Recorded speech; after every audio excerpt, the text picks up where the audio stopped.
Today I'm joined by Bret Hedican. Bret is a double Olympian, a Stanley Cup champion, and has more than 1,000 NHL games. Welcome, Bret. Thank you. Thank you so much for having me. Look forward to our chat. Absolutely. Same here. Bret, your Olympic participations were in 92 and 2006. What was the reason for the gaps between these two Olympic participations? The first Olympic Games, I was an amateur. I was a college student at St. Cloud State University. It was after my junior year college that I was asked to try out for the national team. Made the national team, not even knowing if I would fulfill a dream that year in 1992 to make my first Olympic team. But eventually, after leaving school my senior year and traveling with the national team in hopes of making the Olympic team that February, I did make the team and played in my first Olympic Games in 92. And after the 92 Olympic Games, I turned professional. I was drafted by the St. Louis Blues out of high school. I was a senior in high school when I was drafted by the Blues. And so I joined the Blues after the 92 Olympics. And that was when they started switching from the 92, then they went to 94 Winter Games. So it was just a 2-year gap. And that was still going to be amateur in that 94 Olympic Games. And I was professional at that point, so I couldn't make that team. And then the 98 games in Japan, and then the one in Salt Lake, I believe, I didn't make either one of those hockey teams. So it was one of those things I've always wanted to, make another Olympic team. It didn't work out in 2002. I was pretty bummed out about the Salt Lake Games. Herb Brooks, a real idol of mine as a kid growing up. He was the coach of the 1980 Olympic team. He was going to try to kind of rekindle that 80 magic in Salt Lake, but didn't end up making the team, and I was really kind of bummed out at it. But I set that as a real goal for mine in 2005 in that summer of training to really try to make that team, and ended up on my second Olympic Games in 2006. Yeah. How did you get started with hockey in the first place? Well, growing up in Minnesota, in the United States, where we have cold winters in Minnesota, every park that's around a neighborhood has an outdoor rink. At least it did when I was a kid back there. And that's where I spent a lot of my youth. It's like, places that are warm that have basketball courts on every, park. I mean, where kids are down there playing. I mean, in my neighborhood, it was a rink, and it was cold for, 5 months out of the year, and there was ice there. So I spent a lot of my youth walking up to the park, only a block away, with my, skates on my stick over my shoulder, and off I went, never knowing where it was going to lead me. But, eventually led me to places I never thought imaginable. I mean, just a lot of my dreams that I had as a kid, being an Olympian was one of them, and, winning a Stanley Cup was another one. And being able to play in the National Hockey League, and all those dreams that you have and you think about as a kid, you don't know that when you're walking up to the rink and, taking all your misspent youth, if you will, on an outdoor rink. But eventually all that stuff paid off. Yeah. Before we talk about your dreams coming true, what was your darkest moment as an athlete? You know what? I think you're going to have lots of dark moments. I had dark moments without question. I think there's times where, my very first team that I went to, college team first, they recruited me as a forward, and I played defense. My whole life I played defense, but they had recruited a bunch of defense already. My freshman year, they really said, "Hey, we don't need you on defense. We need you as a forward." And so I played forward my freshman year. Didn't play very much. Was in and out of the lineup. And at the end of the season, I, after having a tough year mentally, knowing I could play much better and help this team in a different way, playing the position I'm normally used to playing, I walked into the coach's office and said, "Listen, coach, I really think I can help this team on defense. And it's the position I love to play. Give me a shot." And he said, he kind of wished me the best of luck. "We'll see you next year as a defenseman." And I think ultimately, I heard this from him years after, that he really thought he was going to cut me that next training camp at school year. And for me, I came back as a defenseman. I had a focus and ended up having a really good season on my sophomore year. And that's when I led to my junior year, which eventually led to the tryout for the Olympic team. So That was the very first moment that really challenged me mentally, but it gets, much worse as you progress down the road of professional athletics. And I think, there were moments my first couple years in St. Louis where I was, didn't get a lot of help from teammates. Coaching staff wasn't real helpful. And, you think you're in the National Hockey League, being a pro athlete, you'd get a lot of support from the people around you. But really, it almost felt like you're on an island trying to make it in the National Hockey League on your own.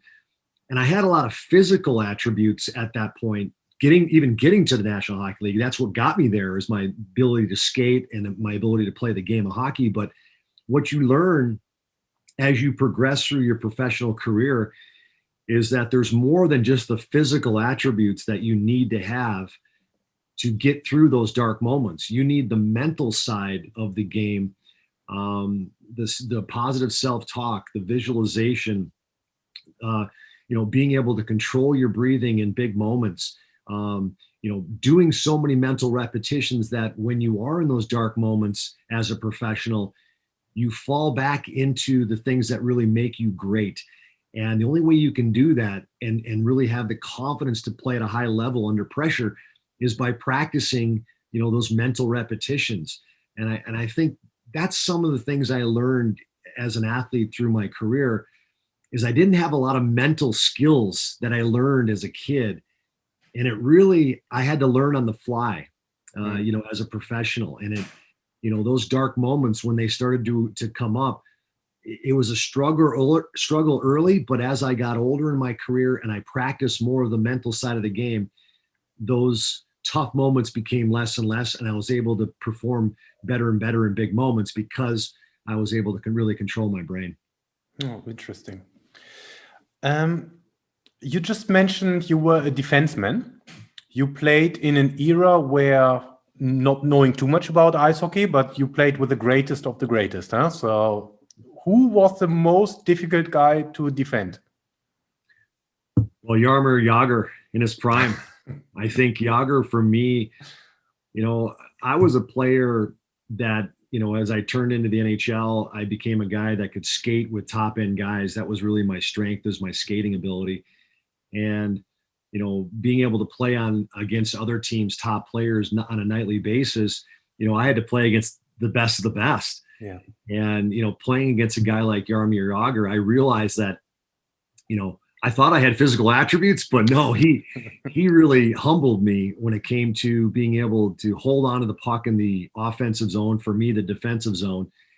And he was able to, shield the puck with his body and then make plays, continue to stick handle the puck. You couldn't bounce him off the puck at all. He was so strong on his skates. And, when you play against guys like that, it not only does it humble you, but it also makes you realize that, hey, you can always work on a lot of things within your game to continue to improve on. And he was one of those players that definitely made me get stronger, made me get better, made me look at myself in a whole different light. And, I was really fortunate to be able to play against great players like him. Yeah, I believe that. I imagine one of your darkest moments must have been the 1994 Stanley Cup Final, right? I mean, I think that was when Mark Messier made history. Is my research correct? It was a dark moment, but it was also, for me, probably not my darkest moment, but I would say that, having the opportunity to play in that first Stanley Cup, my very first Stanley Cup, with the Vancouver Canucks, playing against the Rangers and losing that Game 7 against Mark Messier's New York Rangers, was a great moment for me to go through the Stanley Cup playoffs with the Canucks. And it was the very first time for me that I felt like I finally saw what a team looked like, a great team from the inside.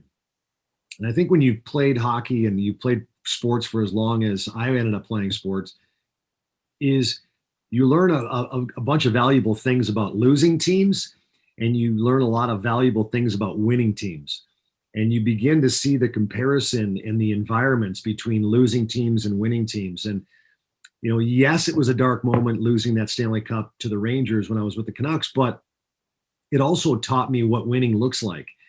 And so it was really a refreshing moment in a lot of ways that I kept with me and always was in search for that environment again, to try to feel what that felt like to be able to play in another Stanley Cup someday. So I had some dark moments. That wasn't one of them. It was actually more of a celebration, I would say. Okay. I guess my darkest moment would have been, probably that moment in 2004 where I was looking at retirement, really too early. I was only 34 years old, and I had just had back surgery. I had just had both my knees operated on, and my body was broken. And I think that was a real dark moment for me, realizing that, hey, I might have to retire years early because of my body not being able to hold up to the pounding. And that's when I found a new way to train. That's when I doubled down on my understanding of the human anatomy, and trying to, a lot of times you can point the finger at somebody else and blame somebody else for some of your failures and, some of your missteps, if you will. But I always, say that you've always got three fingers pointing back at yourself. And I started to really look at ways I could get better physically, mentally. And I took that moment in 2004 to kind of double down on both those things, the mental side and the physical side, and ended up coming back and played another 5 years or so and made my second Olympic team, and then won a cup in 2006. So a lot of fun moments in there, but a lot of hard moments as well. Yeah. What was your best moment? Well, that 2006 team, to win the Stanley Cup. That best moment would be, getting the Stanley Cup from Glenn Wesley. Rod Brindamore, after we won the cup, gets it from Gary Bettman, and Rod passed it to Glenn Wesley, who had played 20 years in the National Hockey League, never won a cup. And then he turned and yelled my name and gave it to me. And I think, that moment you grab the cup and you raise it over your head, it's almost like in slow motion. You're seeing all the family, your wife and your kids. You're seeing friends that picked you up, particularly your family that picked you up on dark moments when you had a tough night and you had to call your mom or your dad and say, hey, Mom, Dad, I had a tough night. And they'd say, hey, you're okay. And I had a dark moment with my career in St. Louis those first years, and called my dad and said, Dad, this is what hockey is all about, and pro hockey. I'll give it all back. I'll go back to school. And he's like, Bret, just hang in there. Those moments all come flooding back to you when you're raising the Stanley Cup, and that pinnacle moment of seeing all of your hard work and all that culminate into a win. And I think the one thing I remember saying to myself as I raised the cup, and as that moment slowed down, you're thinking of all the people. It also, you thought, or at least I thought, man, I was right to not give up. I was right to keep going. I was right to keep believing in myself. And, that was the thing I learned the most of that championship moment, is that, it's really the journey. It's really falling and getting back up. It's that moment of knowing that, hey, you're going to have self-doubt. You're going to get to that point where you want to quit. But the people that just get back up and keep moving and keep going are the ones that eventually can accomplish something that they never thought they could. Yeah. And I think that's what that moment really taught me. Yeah, I believe that.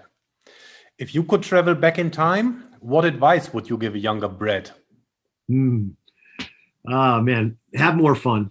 And I say that not in a way where to go party and things like that. It's like, I think what you learn about the game and about pro sports is that, if you can enjoy every day. And I think the one thing I learned later in my career, and what I tried to say to myself every time I stepped over that threshold to step onto the ice, is I love this game. And I know that seems like just a simple saying, is, hey, as I'm stepping onto the ice, is I love this game. Love is a powerful word. And I feel as I got older, you appreciate the game in a different way. And when you say you love this game and you love your teammates and, you love the team that you're on, that sort of manifests inside you, and it helps you have more fun. within what you're doing. It helps you bring a smile to your face a little bit more. I think, I was too hard on myself. Don't be so hard on yourself is one thing I would say to myself now looking back. It's okay to struggle. It's okay that you will struggle for maybe a few years, but you have to realize as you're going to go through this process that those struggles are going to make you who you are. And I think that journey, enjoying that journey of struggle a little bit more and loving the game a little bit more as I was younger and not stressing so much about some of the mistakes, I think, that's what I would tell myself today. Yeah. And you alluded to it earlier. You're an American, and you must have been 10 years of age when you witnessed one of the greatest sporting moments in history, known as the Miracle on Ice. How did it influence you?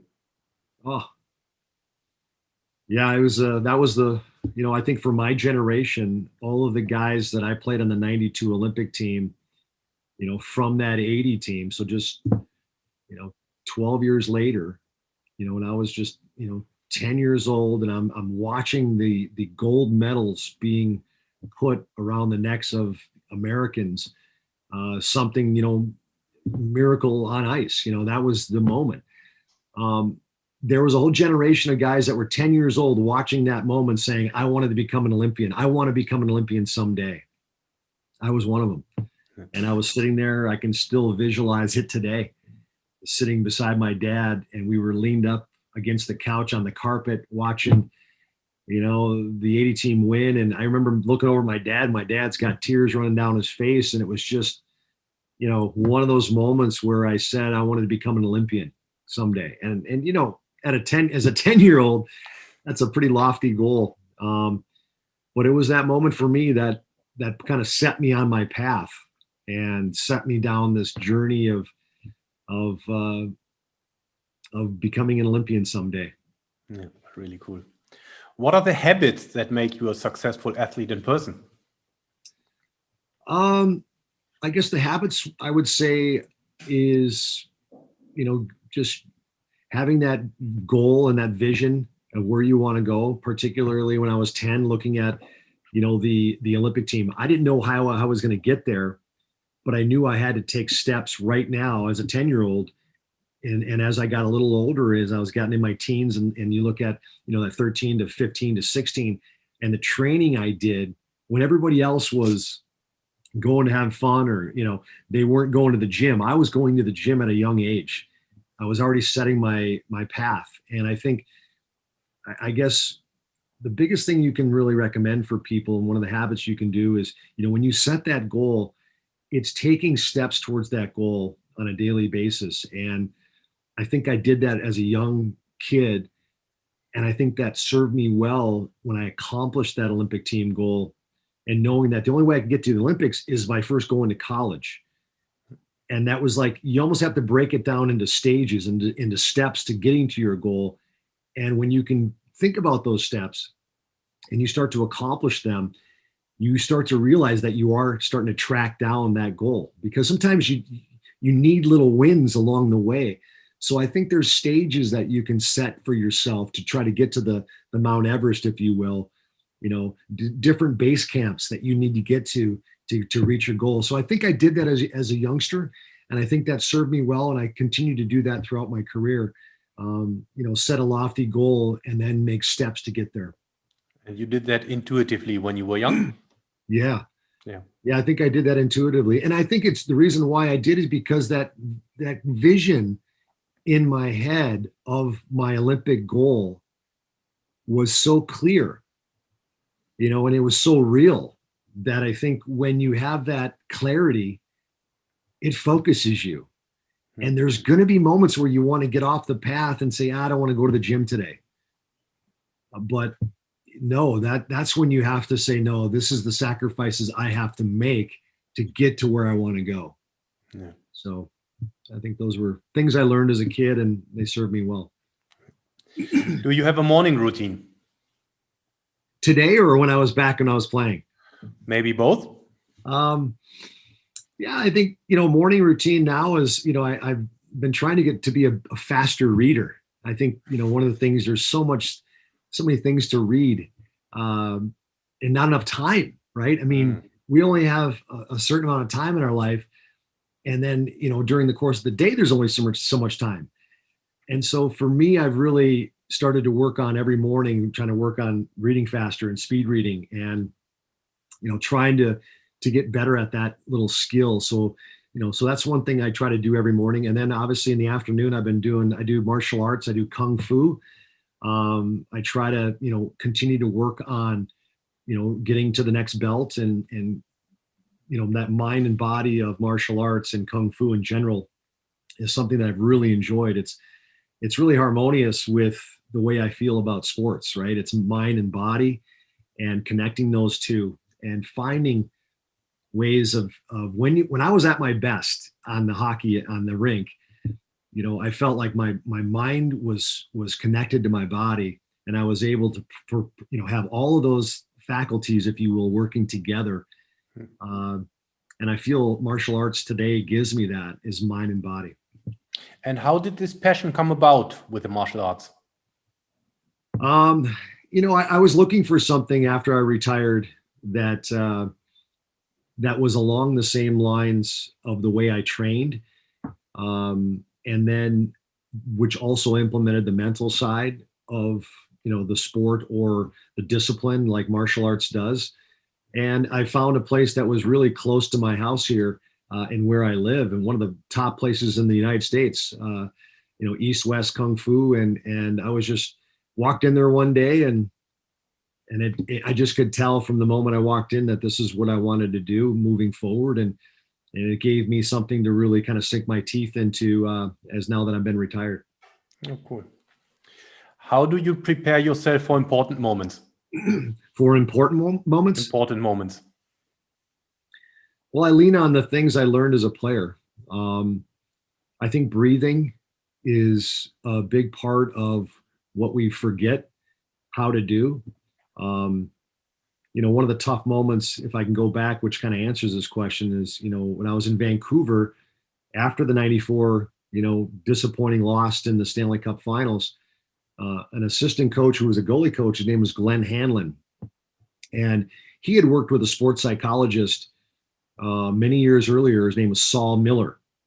And he was in Vancouver. And he was a great sports psychologist, well known around the world. And he introduced him to me. And he was the first guy that started to teach me how to breathe and how to visualize, and then how to implement self-talk in a positive way. And I think that was the beginning stages of me learning how to breathe and get into the moment. And so that's something that takes many, many years to not only to perfect. I won't even say you ever perfect it, but I will say that it takes many years to be able to learn how to do it in a quick way, to get yourself into the moment through your breathing. And so how do I prepare today? With all those years of experience of doing it from probably around the 96 range to, a whole 10 years left of my career, doing it on a daily basis, your mental muscle, if you will, gets stronger and stronger the more you practice mental visualization and breathing. And you can call it meditation, you can call it whatever you want to call it, but that's how I prepare today. I try to slow down my breathing. I try to get into the moment. Learning how to do that is something that's really served me well in everything I do now today. Whether my broadcasting, I try to slow my breathing down before a broadcast. Talking to you before this, it's really trying to slow that breathing down as well. So, that's how I prepare. I've written down a question for a bit later, but it fits perfectly here. You reached the Stanley Cup Final at the age of 23, 24. You came second, and then years went by with not having success in terms of winning the Stanley Cup. Were there ever doubts in your mind that it will ever happen? Yes. Yeah, even, losing two Stanley Cups, the one in 94 and then the one in 2002 that you referenced, you almost start to question yourself as, maybe I'm not the type of person that wins. I think we all have those doubts. And, what's amazing about teams is that when you lean on one another, you can raise your level even higher because of you wanting to do everything that you possibly can to make the person beside you better. And you forget about yourself. And that's when you have a really spectacular moment. But even when we get to the 2006 Stanley Cup Finals, there were moments in that run that you say to yourself, maybe I'm just not that guy that'll ever win. And when we won, that's another thing that you have to say, that I said to myself was that, it's not really about winning. I mean, it is. I mean, we all want to win. We always gold medal or a Stanley Cup. But, I'm so much more appreciative of the people that I won with, or the people that I that was on that journey with, that I was able to learn from, that they were able to give me things that I didn't know about myself that now I carry with me today. I mean, those tools I learned are way more valuable than a trophy that sits on a shelf. It's the tools that you learn of successful people and successful environments that now I continually try to chase. Even after 10 years after retirement or more, I'm still looking for, creating environments around me that feel like a winning and championship environment. And those things are so valuable. So yeah, I had a lot of moments in there that were where you have that self-doubt. And what would be your advice if someone comes to you and says, maybe I'm not made for sporting success, maybe I'm not made for whatever it is? What would be your advice? I would say you are capable of winning. You are capable of accomplishing your goals, and that it's okay to have self-doubt. But I always, learned even through Saul Miller is use that or it will use you. And what does that mean? That means that when that self-doubt creeps into your head, use it to remind yourself to go back into who you really are. I am a leader. I am somebody that can lead by example. I am somebody that can make people around me better. I'm somebody that yada, yada, yada. You can always use a moment that you have self-doubt and use that to remind you to go back to the things that you are. And I think, use it or it will use you is something that anybody listening today can do. It's easy as turning the channel on your TV, right? I mean, we all have a channel turner. We pick it up. We don't like what's on TV. What do? We turn the channel. Well, our brains are exactly like that. And you got to use that moment of self-doubt to turn the channel back into your power channel. And I think when you get better at that, that's when, really fun things start to happen. Yeah. Yeah. First and foremost, I think it's really cool and powerful advice. And secondly, what you said earlier, it's the mental repetition by doing it over and over again. No? Mm-hmm. Absolutely. Yeah. Repetition builds strength in everything. You go to the gym for the very first day, you've never worked out in your life, you've never lifted a weight in your life, and you walk into the gym and your trainer, he puts 225 pounds on the bench press, which is 45-pound plates, 2 on one side and 2 on the other, and you lay down and you've never lifted a weight in your life, and you take the bar off the bench and it'll crush your chest. Well, you've never lifted a weight in your life, you're going to be weak. And I think mental reps are identical to the physical reps, is that the first day you start mental reps, you're going to be weak, but you just have to keep going into the gym and keep doing the mental reps. And eventually you become stronger, just like you would in the gym if you were lifting weights. Yeah. Who's your role model and why? I think I have I'd say I don't have any one particular role model. I think I have lots of role models and lots of guys and women that I look to for, guidance or ones that I aspire to be like. Excuse me. Um, guys I played with, guys like Mark Messier, guys like Trevor Linden, Scott Mellenby, Rod Brindamore, I mean, these were all captains that I had as a player, and guys I really look up to, and guys that taught me something about, either the way they treated others or the way they led teams, the way they acted every day, no matter if they had a good game or bad game. I have a good friend of mine, Greg, from back home, who's just a really sharp business guy that I really lean to for advice on things. So there's lots of people that we can always lean on, and I think for anybody listening out there is find some mentors. Don't just look for one. I mean, look for several. I mean, you can always learn from many different types of people. And I think what you do is trying to get insight from all these different athletes is great for people to learn from different athletes. Absolutely. Because there might be some little thing that you pick up from me. There might be something you pick up from Jamie Saleh that you had conversations with Craig Simpson or others that you've had conversations with that might lead to something magical for you. Absolutely. Yeah. What is the best advice you received and who gave it to you? Best advice and who gave it to me? Well, I think that moment in my first couple of years in the NHL, when I called my dad and said, "Hey, Dad, I think I'm done with professional hockey. I think I'll just go back to college and finish my college degree. And all the money that I got from the signing bonus and the new truck I bought from the money that I got from my first couple of years in the National Hockey League, I said, you can have it. You can take it all. You can take the car. You can take all the money in the bank account. I don't want it. It's yours. I just want to go back to school and finish my degree." And the advice was, Bret, from my dad, "Bret, you've never quit in anything you've ever done. And, you're not somebody that just gives up.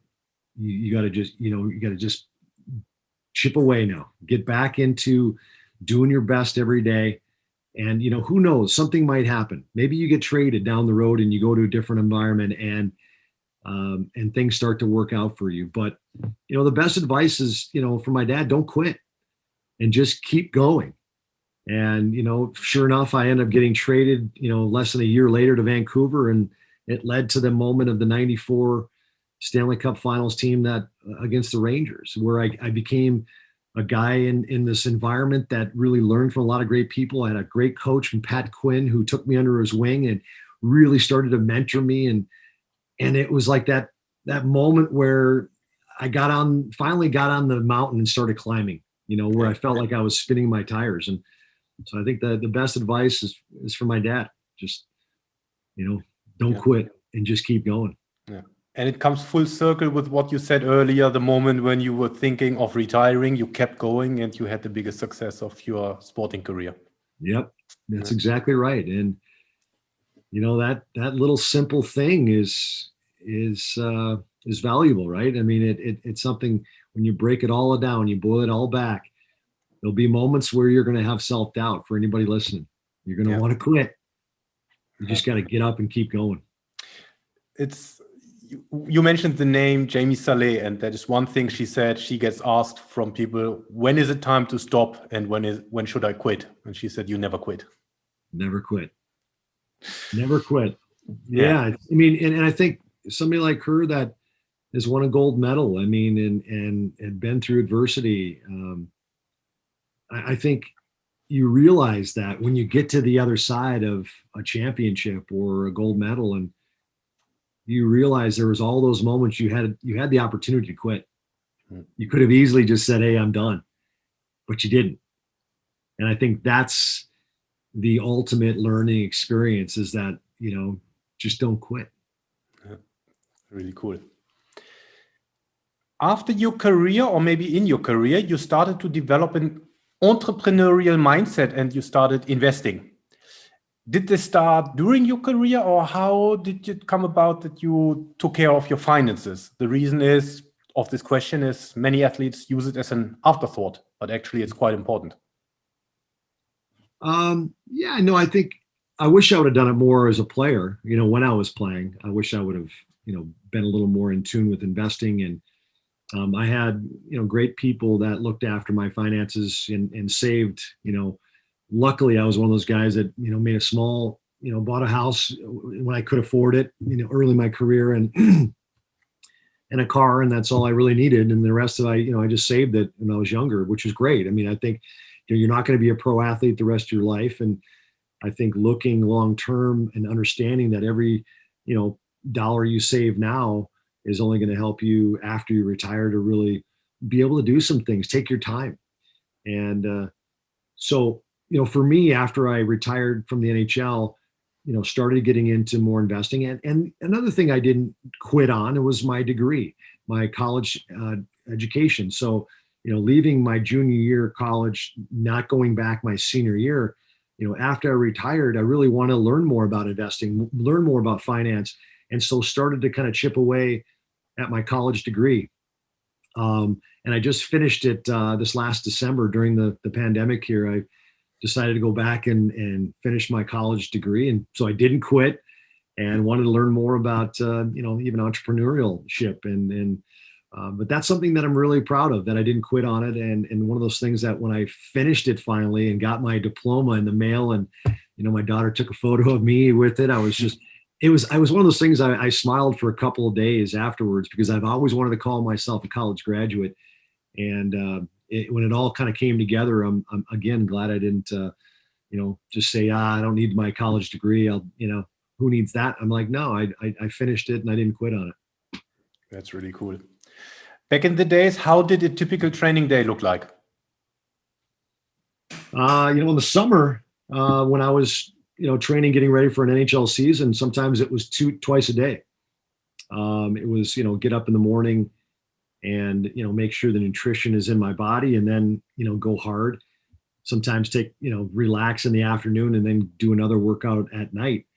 That really is the way I did it my last 5-6 years of my career, which, when you've built up a good base of training your whole life, but realizing I still had a long way to go to get the strength that I needed to play an 82 game schedule, but then also the playoffs that are needed, which is about sometimes over 2 months, that are needed to get to a Stanley Cup Finals and win. Because if you're a hockey player in the sport that I'm in, 82 games is demanding in itself.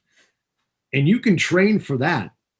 But if you really have your goal set on winning a Stanley Cup someday, you have to train like you're going to get through 82 games, and then you're hitting your stride to where now the playoffs are your best hockey.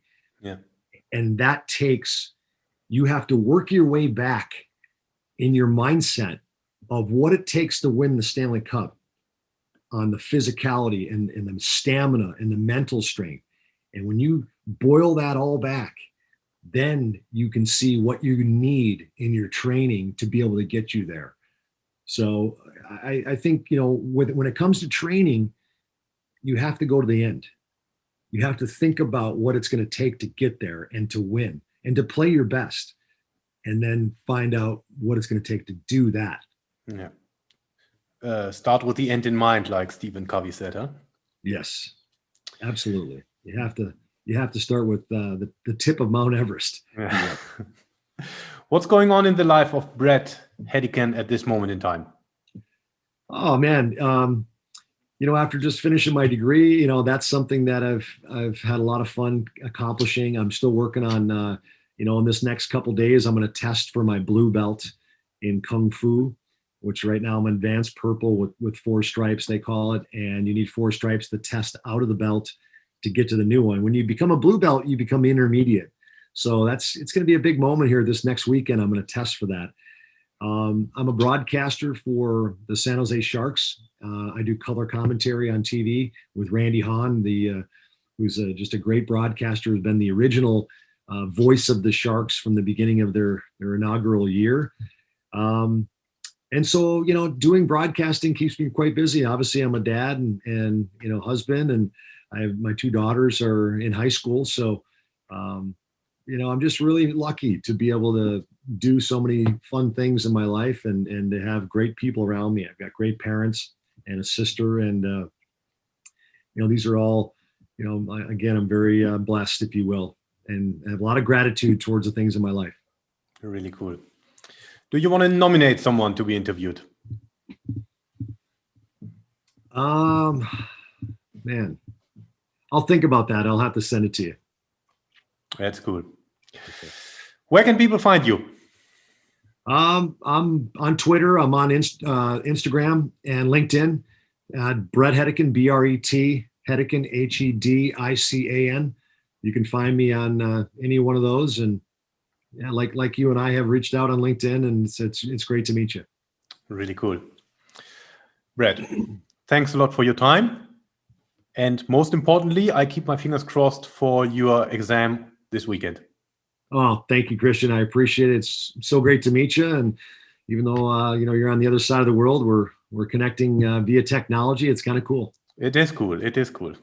Thanks a lot for your time. Great to meet you.